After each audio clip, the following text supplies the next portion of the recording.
Hey everyone, welcome back. I'm Gena, your host, and we're doing another bonus episode to talk about menses and to talk about menstruation. And this is meant to be an offering, an invitation, a conversation to go a little deeper than we did in the very last episode of the podcast where I was still, very much in my process and just kind of sharing feelings I had as I was moving through my remembering and embodiment of my power. So I wanted to explain a little more and offer my perspective for those who might find it helpful. And so I'll start by talking about the teachings of Swami Sri Kaleshwar, and then I'll share my perspective and how I now view the change of eras as an opportunity for us to rewrite some rules. And I'm here to rewrite some rules, and I invite you to come along with me on that journey. And one of the new rules I am embodying is to not view menstrual blood or a woman's menstrual cycle as anything to do with negativity. And we'll talk in a bit about balancing opposites and ways we can maybe transcend this topic altogether. But for now, I wanted to offer this idea of the woman's menses, a woman's bleeding as a wholly divine process. And within the Sai Shakti lineage of Swami Sri Kaleshwar, some teachings were delivered about menses and about when a woman is bleeding, and the idea that she could be discharging negative energy in that process. And because of that, she was not allowed in certain temple spaces during that time. And this is a rule that has been applied across India in many ways. In the Hindu religion, it is a rule that has been carried forth in Jewish tradition.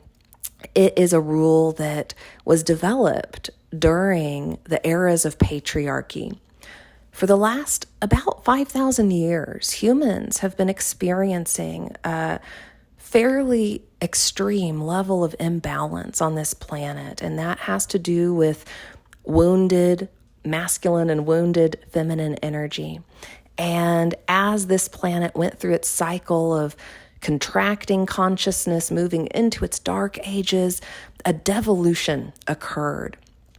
And through that, the patriarchal, very masculine-dominated worldview that we have today was born. That has not always been the case on this planet. Thousands of years ago, before the era of patriarchy, we lived in what were mostly matriarchal cultures. And in those cultures, women's power was understood in a way that has not fully been understood today. And it's my understanding, my belief, that Swami Sri Kaleshwar's knowledge, understanding, embodiment of the goddess, of the divine mother, of the divine feminine was evolving in his time on earth. And it's my understanding and belief that towards the end of his time on earth, he actually was experiencing his own evolution of his understanding of that divine feminine power. I actually heard from someone within the lineage, a senior person within the lineage, that towards the end of Swami's time, he actually reversed that rule at one point, saying, we're throwing it out and women can come in the temple on menses, no big deal. But then the next day it was changed back. And I don't know exactly why that occurred. Maybe some of you do, but what I'm, gathering from this and from other stories is that Swami was in his own process of evolving with the mother, as we all are, as all masters are. All masters, no matter what their level of soul power, no matter who they are in this universe, if they come to Earth and they take on a human body, especially during the eras of dark ages that we've been in, there is a major awakening process that needs to occur. There are still lots of illusion layers that are present, even if someone is starting to embody supernatural abilities, which Swami was at a young age. I have embodied supernatural abilities at a young age without being in my fullest, highest level of awareness. And so I've been going through an evolution just like all of you. We all are. So again, I think it's helpful for us to remember the concept of being, fully human and fully divine at the same time, no matter what our level of soul power, no matter what, our level of soul ability is in this lifetime. We're still evolving. We're still learning and growing through these illusions that are present on earth. We are still subject to all of these illusions. And Swami was also subject to those growing up in India during a time when, again, all of the temples are run by priests, men. Thousands of years ago, temples were run by women. That was during our eras of matriarchy, and women held a certain level of power on this planet as the embodiment of the goddess. Women have a certain capability to fully embody the goddess in a way a man can't. And that is because the universe is inherently feminine and holds all of creation, right, within her. And the woman in a human body is really the closest, replica of the universe. Now, Swami taught a lot about the difference between male energy and feminine energy in relation to conducting certain divine processes and experiencing certain outcomes. I'm not going to get into that here because I think there's a lot of validity to, some of those teachings that, need to be, further understood and, probably moved through by all of us. But I think it's important to understand that during the eras of patriarchy on earth, the power of the woman, the power of the goddess was systemically erased and violently erased in many ways around this planet. And the knowledge of the feminine was almost lost with that.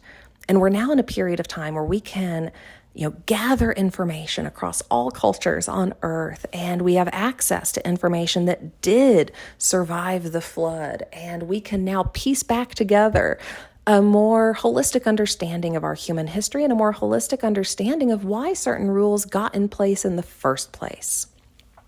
One of the theories related to a woman's menses cycle and why she shouldn't go into a temple when she is on her menses is that she might be decharging negative energy, and that negative energy could maybe negatively affect power objects or others in that temple. We'll talk some more about that in a bit because I have a difference of opinion on that, and I would like us to think about the idea that all humans are decharging negative energy at different times. It just depends on what we're going through. It depends on what energy has been activated in us. It depends on what level of healing practice we might be moving through at the time.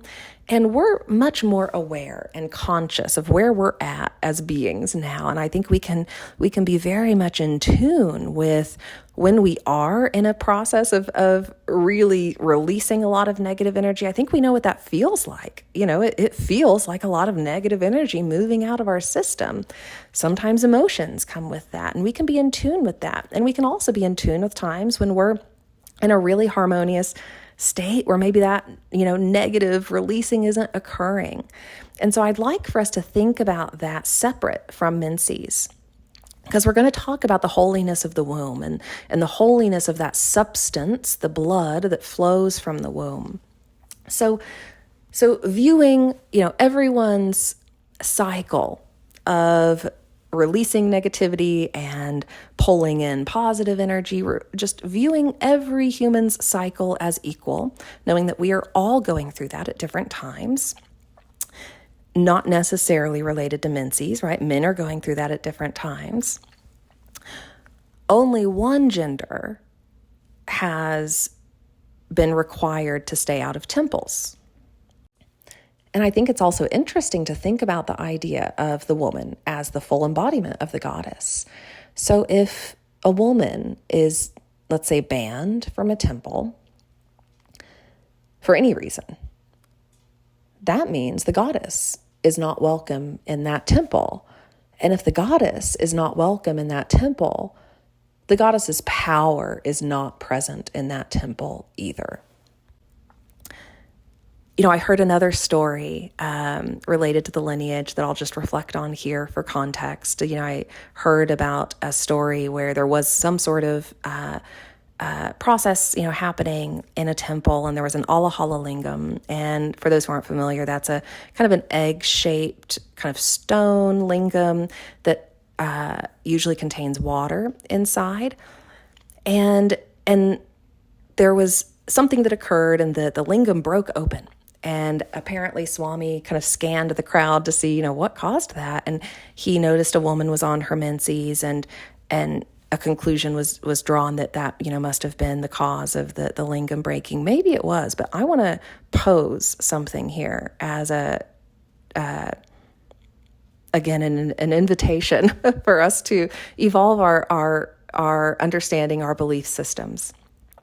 That Alahala Lingham is the cosmic egg, right? That represents the cosmic egg of creation. It represents the womb of creation. What if, I'm getting huge chills right now, what if that was a high divine blessing? What if that was representative of the cosmic egg bursting forth with life, which is what happens in this universe, which is one of the most miraculous things that could occur? What if that was a miracle? What if that was not something negative that occurred? So I'll just leave that there for everyone, for all of us to ponder and pivot to this idea of a woman's menses cycle being, this reflection of the cycle of the goddess. And again, the woman being a full embodiment of the goddess, having the potential to be a full embodiment of the goddess. And so when we think about the womb being this holy space, this space that actually contains all of creation within it and has the power to manifest through the process of sexual intercourse, through the process of divine energy practices, through the process of divine union, that womb might be one of the holiest places in this universe. And blood comes from that space every month. A woman experiences that. And I have come back into the opinion and understanding that that blood is a holy substance. When a woman is on her period, when she is bleeding, she is actually at her most powerful. She is actually able to access more of her psychic gifts, more of her powers of creation. The veils between worlds, between the physical and the non-physical, are thin. That is a time in ancient times when a woman would have been an oracle, a woman would have been a prophet, a woman would have, if she had been trained, especially as a priestess, she would have been using that time to commune with the goddess, with the divine mother. She would have been using that time to fully embody her powers of creation and potentially work with the full moon through a creative manifestation process. When we are fully in tune with nature and in that flow of Mother Nature, most of the time a woman's menses will sync up with the full moon and she'll bleed on the full moon. And yes, there's a bit of a decharging process that occurs there as that blood is flowing out of the womb. But again, we can start to pivot our understanding of this in a way where that's a time to be honored and revered. That is a time where we can use that blood for holy practices. Thousands and thousands of years ago, priestesses would have sat in circle during that time, and they would have used that blood in holy practices. They would have used that blood as an offering to the earth.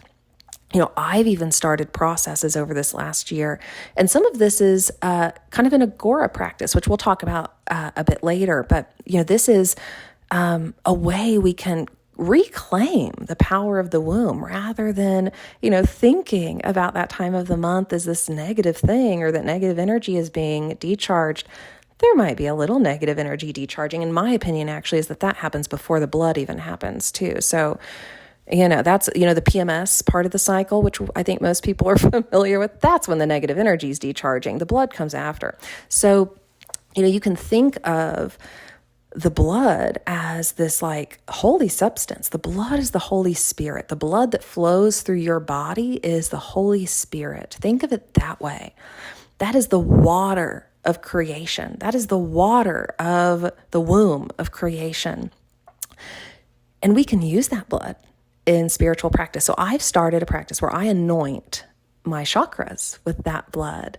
And I also do that at other times of the month with other liquid from down there, because that part of a woman's body, and I'm going to use a word here that might be triggering for people, I'm using it with the intention to reclaim divine feminine power from the eras of patriarchy, okay?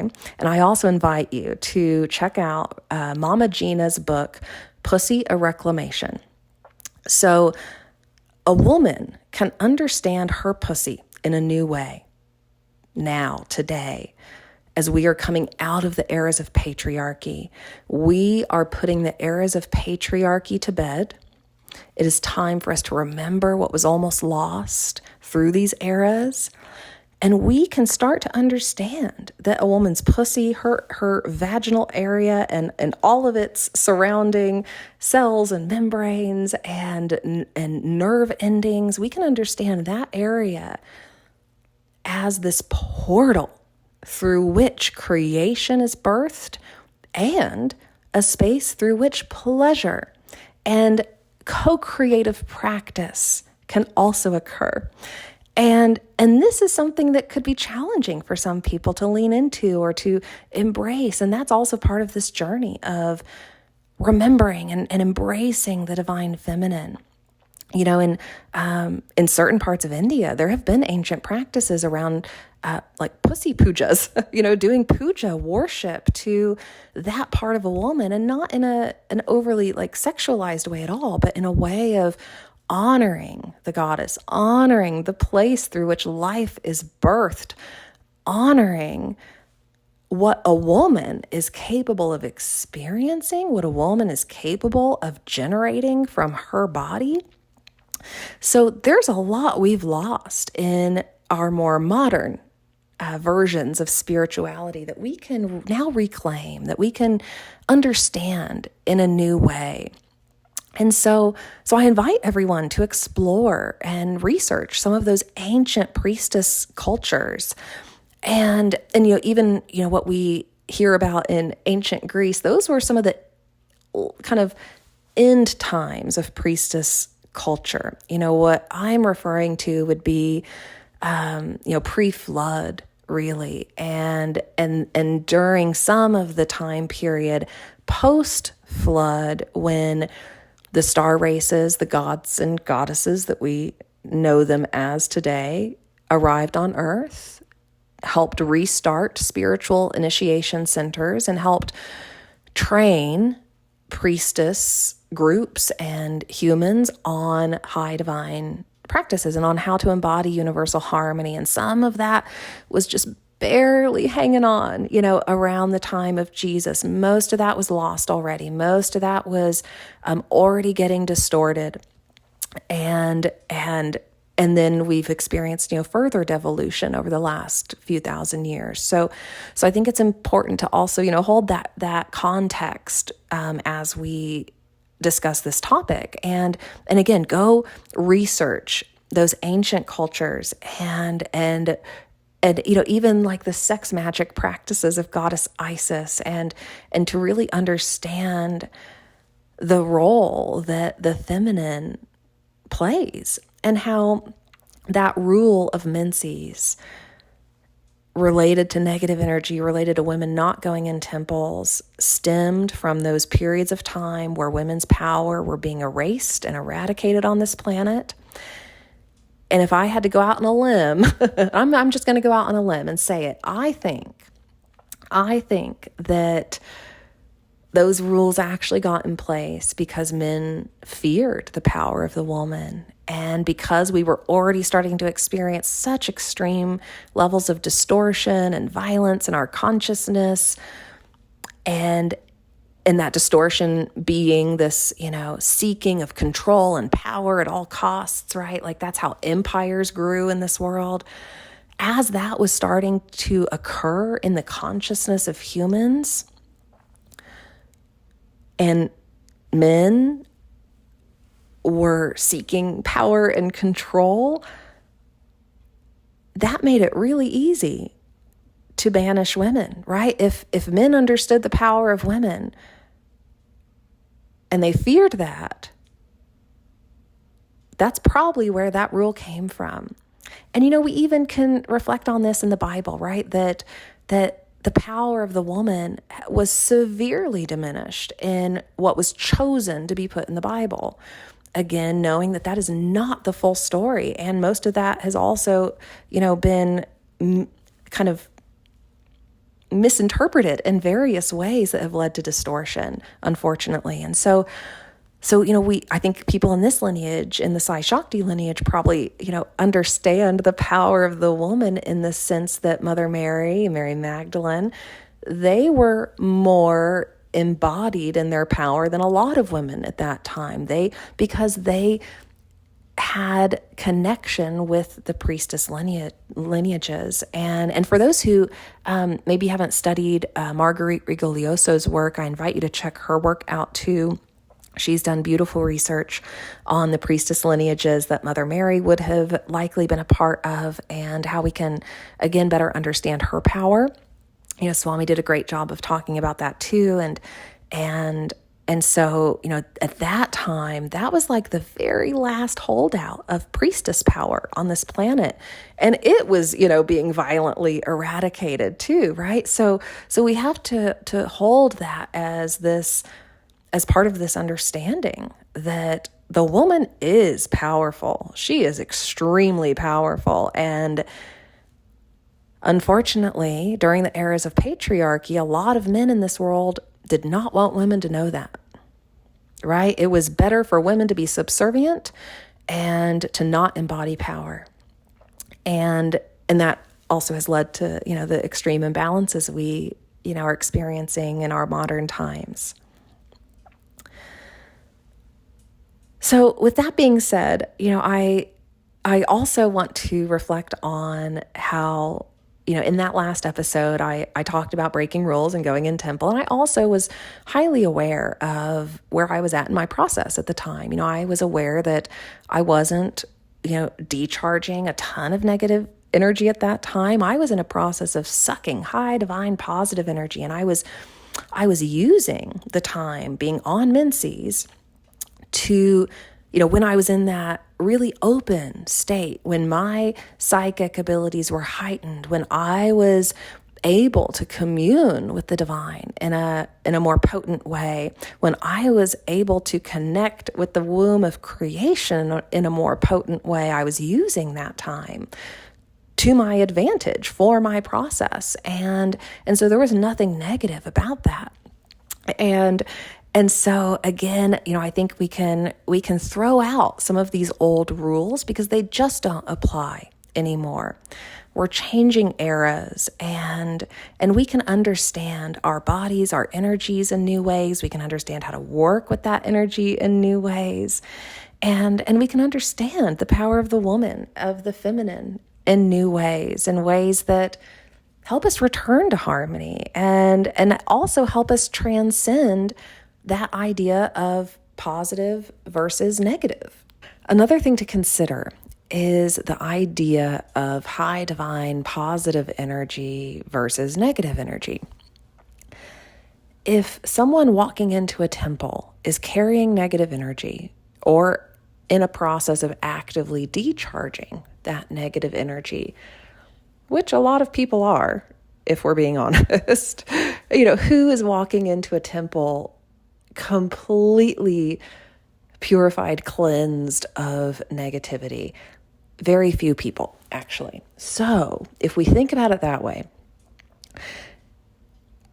that high divine positive energy that is supposed to be present in that temple should be able to neutralize that negative energy. And if it's not, then I have questions about that temple's divine power and divine energy and the flow of high positive energy in that space.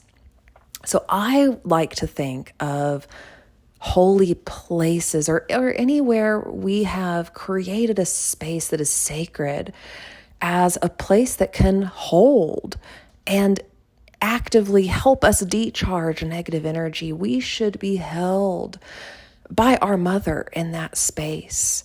Our mother would not turn away from us.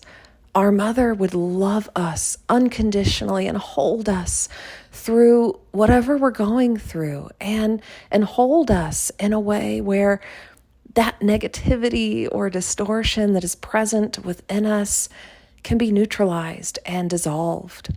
And that is the role of high divine positive energy. That is the role it plays in the creation, is to balance the negative energy, but to also help dissolve the negative energy. And so when I think of the highest level of divinity, the highest level of positive energy that could exist, that is a state of unconditional love. And when we have fully embodied unconditional love, when we have balanced opposites, when we have brought negative and positive energy and the polarities of consciousness into balance within ourselves, and when we are operating from a place of true unconditional love, we can experience some of the highest joy and bliss. And that is the type of energy that should be present in sacred spaces, that should be present in the holiest of holies. And that is a field, that is an energetic container that should be able to dissolve negativity. So I don't buy into the idea that negative energy entering a temple could negatively affect the high divine energy. That's an oxymoron, actually, if you think about the definition of an oxymoron, right? High divine positive energy, the pure source energy from God, has the power to dissolve any negativity that is present. So again, if the theory is that negative energy entering a temple could negatively affect power objects that are supposed to be holding high divine energy, well, that seems a little contradictory to me. And that seems like maybe we have some belief systems in place that are preventing us from holding an energy, a consciousness of unconditional love, which is the place we're in when we dissolve negativity. That is what dissolves negativity. So if we're, still viewing this idea of, a woman's menstrual cycle as this decharging of negativity, which sometimes it is, again, we should be in tune with our cycles. We should be in tune with our bodies. We should be in tune with our energies. If I was feeling this major, energetic release of negativity, I'm probably going to keep to myself and not go around a lot of other people for that purpose of not, sharing that, not giving that to others. But also I recognize that, sometimes in those moments we need to be held. We need to be held in a sacred space. We need to be held in a holy place that can dissolve that negativity. And that's what temples do. That is what that space is meant for. So I, if I were running a temple, for instance, I would invite anyone in any state that they are in because it is my job to love them unconditionally and to allow that love to dissolve what distortion and negativity is present.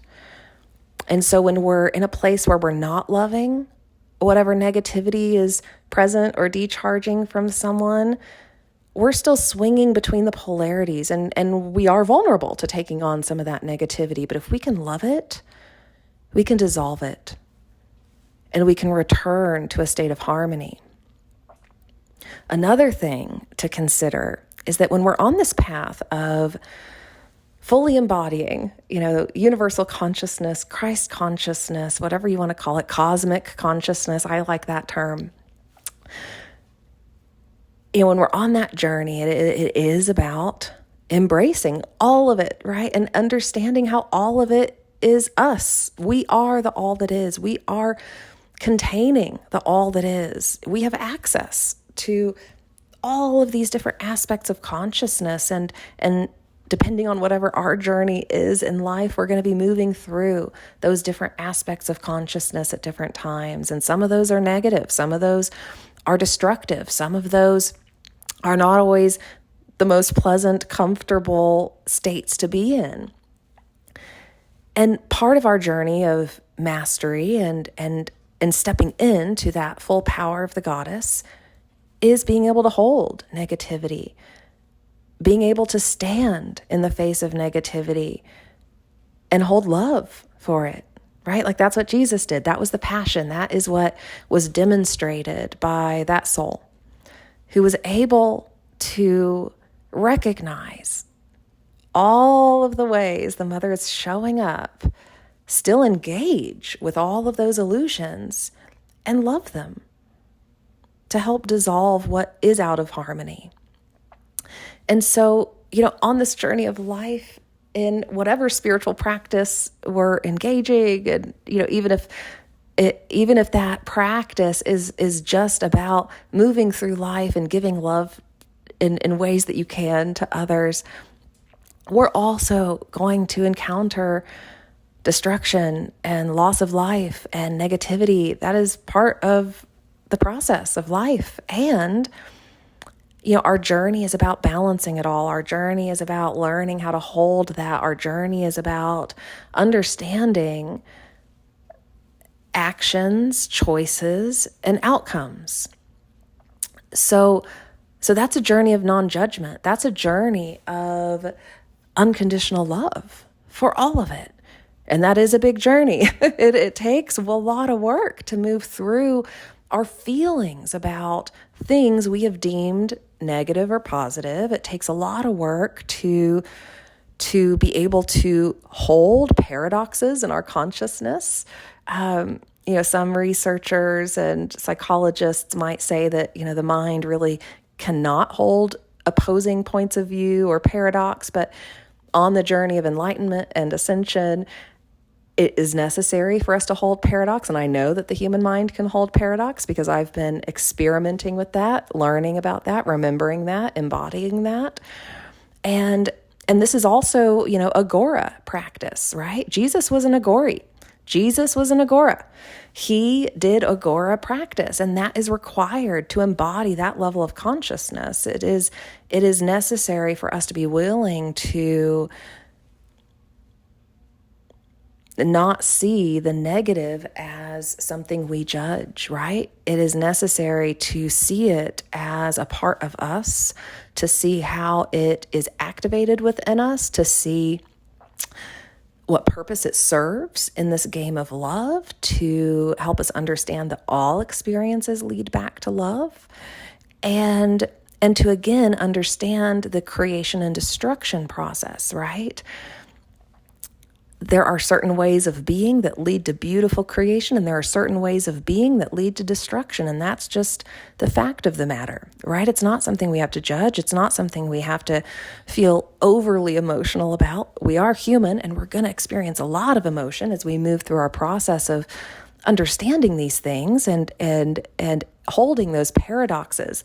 However, we want to be in a place of just complete non-judgment with it all and observing differences.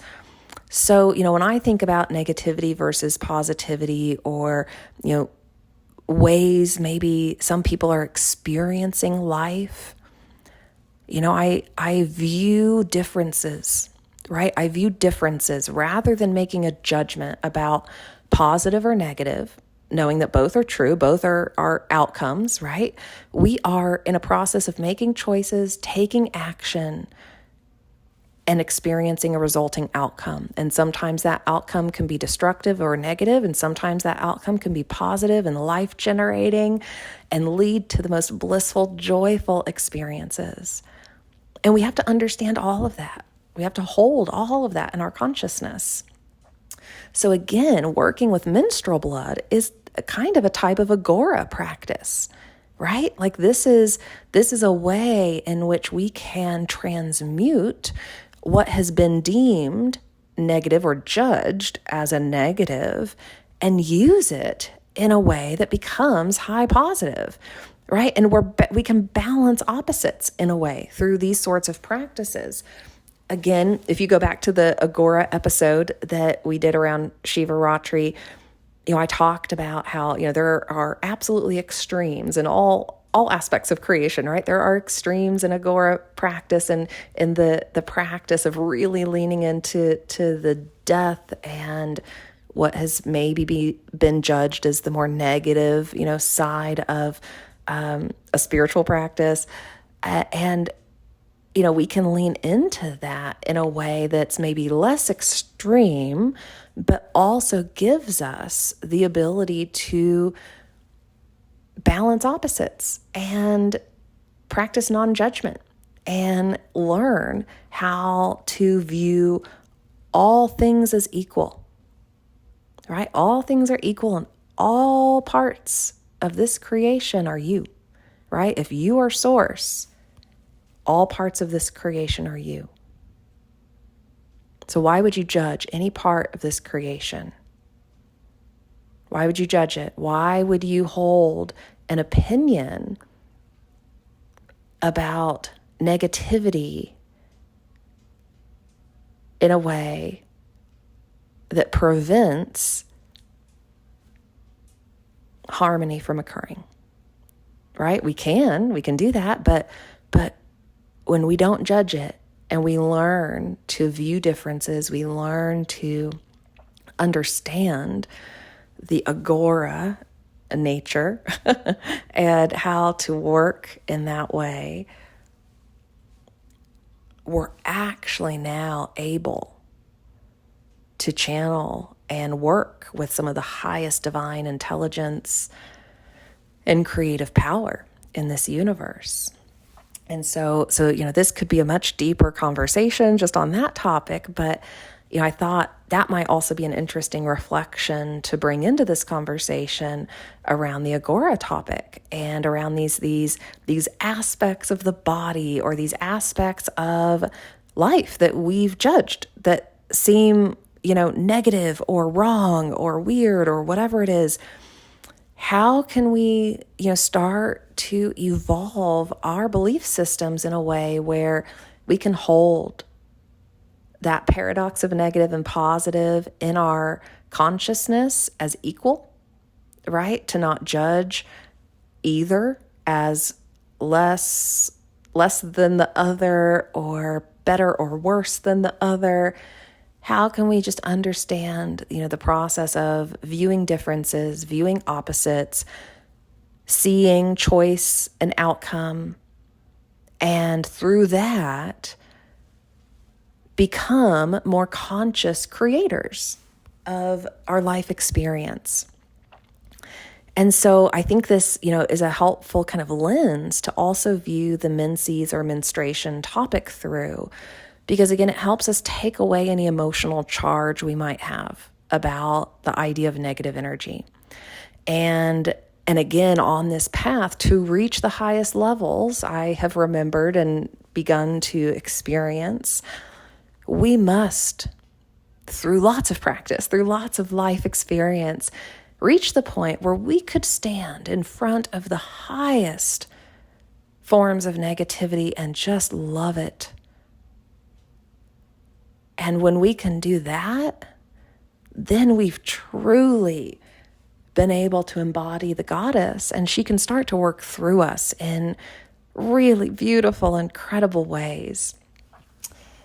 So I hope this has been helpful for more context, for just a broader perspective, and again, for the purpose of transitioning eras and allowing ourselves to rewrite rules, allowing ourselves to not get trapped in rules that maybe no longer apply, to allow ourselves to move through the process of transcending judgment around certain aspects of life or certain aspects of the creation.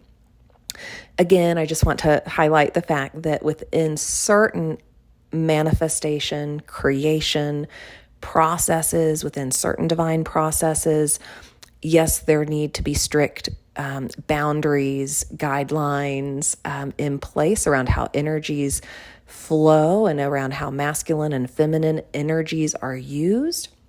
So in certain processes, it might be ideal for a woman who's on menses to not be participating. In some, it would be highly ideal for a woman to participate. So as time goes on, one of my passion projects is documenting a lot of my process, documenting a lot of what I've remembered in a sense, documenting some of my experimentation with various processes, and also in the future gathering information from others as part of that too. I'd love to be able to highlight, where this rule apply, where a more stringent, I guess, menses rule might want to be applied in certain specific processes. Those processes would be few and far between, quite honestly. So in general, I think, this new rule can apply for the most part across the board. Like one rule I might apply for myself is, if I was in, let's say, an energy channeling process where I'm wanting to support the healing of another, I might choose to do that at a time when I'm not bleeding, because when you are bleeding, you're highly receptive. So that's a thing to keep in mind. While many high divine processes are highly beneficial during that time of the month, if you're working in a healing capacity with others, with another person,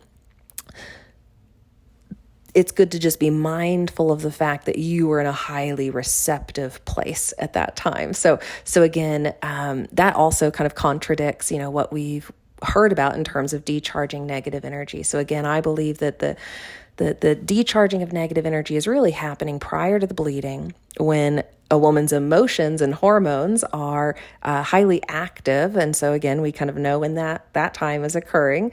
And then when the bleeding is occurring, we're actually in a really receptive place. We're in one of our most receptive places, which again can be so beautiful for psychic work, for oracle work, for calling on divine energy and divine power to come to you.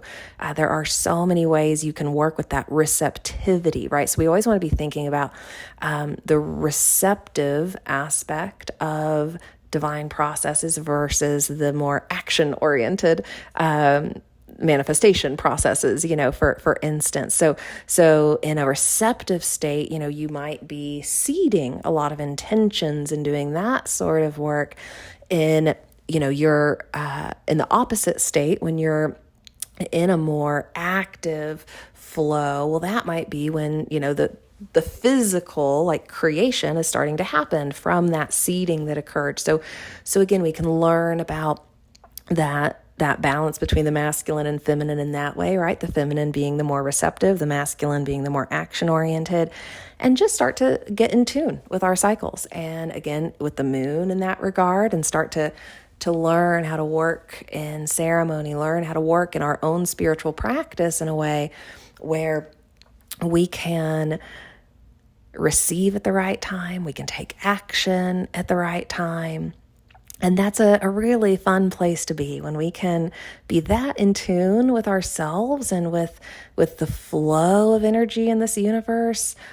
Wow, like we're really stepping into a whole new world, when that's occurring. So again, I am so grateful that we could have this conversation, and I know this may not be for everyone, and that's okay. I wanted to offer it for those who are finding this channel, for those who have already been following, for those who reached out. Thank you. I received some reach outs after that last episode with folks who wanted to share some thoughts, and I'm so grateful for that. I think it's really helpful, that we engage in these sorts of dialogues, because we don't evolve our belief systems. We don't evolve if we don't engage in these sorts of dialogues, right? Anytime we find ourselves rigid, right? Anytime we find ourselves really locked in to a certain way of doing things or a certain belief system, we might be starting to get a little out of alignment with the goddess, to be honest. So, I think it's really, helpful for us to remember how the goddess flows and how open she is, and how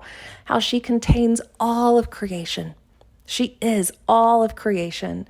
And so we've got big work, right? To learn about all of creation, to learn about all of the aspects of human history that have led to the rules and dogmas and things that are in place in our world, and to learn how we rebalance.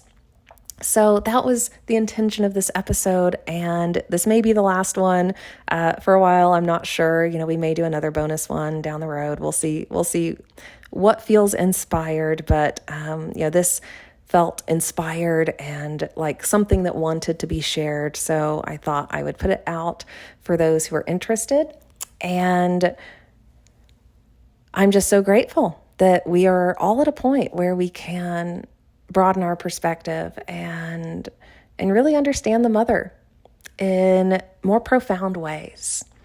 The eras of patriarchy are over, and we're writing a new story for ourselves now. The human story